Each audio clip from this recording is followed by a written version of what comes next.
भगवान श्री कृष्ण ने गीता उपदेश में कहा है कि आत्मा अजर और अमर है। आत्मा की कभी मृत्यु नहीं होती। जिस प्रकार मनुष्य वस्त्रों को धारण करता है, उसी प्रकार आत्मा भी शरीर रूपी वस्त्र का धारण करती है। यह वस्त्रों को समय समय पर बदलते रहती है। शरीर अनश्वर है, आत्मा अनंत और अनश्वर है, जो शरीर के मारे जाने पर भी नहीं मरती है। न जायते मृत्यते वा कदाचिन नायम भूत्वा भविता वा न भूयः अजो नित्यः शाश्वतो अयम पुराणो न हन्यते हन्यमाने शरीरे।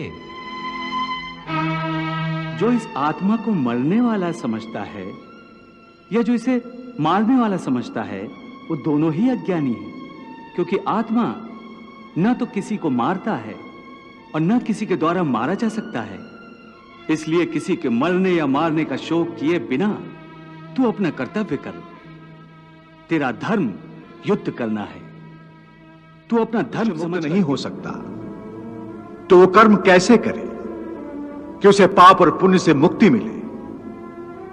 हे पार्थ, इसका तरीका यह है कि मनुष्य फल की इच्छा त्याग कर कर्म को अपना धर्म समझकर करे।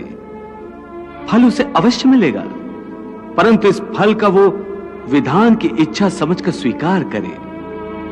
ज्ञानी पुरुष इसी योग को अपनाकर कर्म योगी बन जाते हैं। वाह प्रभु वाह, उस कर्म का तरीका बताओ जिससे कर्म करो और बंधन भी ना हो। इसका बड़ा ही सहज तरीका है। तुम कर्म फल में आसक्ति मत रखो। यह कैसे हो सकता है? फल प्राप्ति की इच्छा तो हर कोई करता है। परंतु क्या इच्छा करने से मनुष्य को फल की प्राप्ति होती है? नहीं अर्जुन, क्योंकि फल तो प्रारब्ध के हाथ में है। और जो भी मनुष्य फल प्राप्ति की इच्छा करता है, उसका मन फल के बारे में सोचकर अपने कर्म और कर्तव्य से विचलित हो जाता है और उसे वो फल प्राप्त नहीं होता जिसकी उसने इच्छा की थी। पार्थ, मनुष्य केवल कर्म कर सकता है, फल कदापि मनुष्य के अधीन नहीं है। केशव, यदि फल की प्राप्ति मनुष्य या उसके कर्म के अधीन नहीं है तो कर्म ही क्यों करे? क्योंकि मनुष्य का धर्म है अपने कर्तव्य का पालन करना। इस कर्तव्य पालन के लिए आवश्यक कर्म करना। परंतु हे केशव, फल प्राप्ति की कामना छोड़ने पर मनुष्य में कर्म करने की प्रवृत्ति उत्पन्न कैसे होगी?